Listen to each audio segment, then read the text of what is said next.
পাকিস্তানের সাবেক প্রধানমন্ত্রী ইমরান খানের ডাকা চূড়ান্ত বিক্ষোভে কার্যত অচল হয়ে পড়েছে দেশটির রাজধানী ইসলামাবাদ। আজ মঙ্গলবার ইমরান সমর্থকদের সঙ্গে নিরাপত্তা বাহিনীর দফায় দফায় সংঘর্ষ হয়েছে। পরিস্থিতি সামাল দিতে রাস্তায় নেমেছে সেনাবাহিনীর সদস্যরা। দেখা মাত্রই গুলির নির্দেশ দিয়েছে কর্তৃপক্ষ। এরপরও রাস্তা থেকে সরানো যাচ্ছে না বিক্ষোভকারীদের। ইমরান সমর্থকদের সঙ্গে নিরাপত্তা বাহিনীর দফায় দফায় সংঘর্ষে আজ মঙ্গলবার অন্তত ৫ জন নিহত হওয়ার খবর পাওয়া গেছে। নিহতদের মধ্যে ৪ জনই নিরাপত্তা বাহিনীর সদস্য।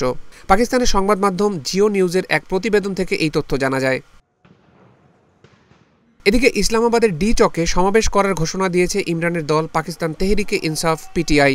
জিও নিউজ বলছে, শেষ খবর পাওয়া পর্যন্ত তাদের একটি অংশ সেখানে পৌঁছেও গেছে। পরিস্থিতি সামাল দিতে আরও কঠোর হতে বলেছে প্রশাসন। সেখানে রয়েছে নিরাপত্তা বাহিনীও। টিয়ার শেল নিক্ষেপ করা হয়েছে।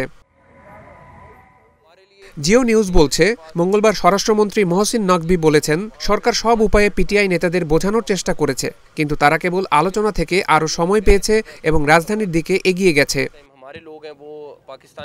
এ কারণে পরিস্থিতি যে কোনো উপায়ে নিয়ন্ত্রণে আনতে ইসলামাবাদের আইজিকে বলেছেন স্বরাষ্ট্রমন্ত্রী মহসিন নকভি।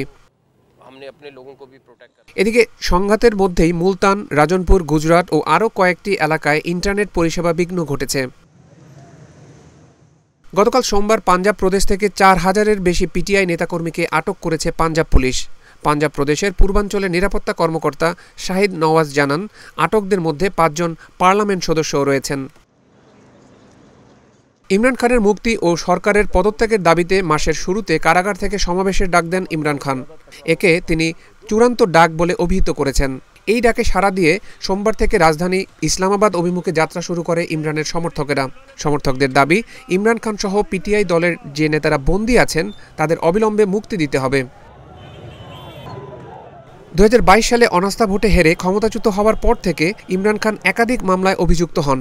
তার বিরুদ্ধে সন্ত্রাসবাদ সহ বেশ কিছু গুরুতর অভিযোগ আনা হয়েছে। তবে ইমরান খানের দল এসব অভিযোগকে রাজনৈতিক উদ্দেশ্য প্রণোদিত বলে দাবি করে আসছে। ২০২৩ সালের মে মাসে ইমরান খানকে গ্রেফতার করা হয়। এরপর ১ বছরের বেশি সময় ধরে কারাগারে রয়েছেন ইমরান।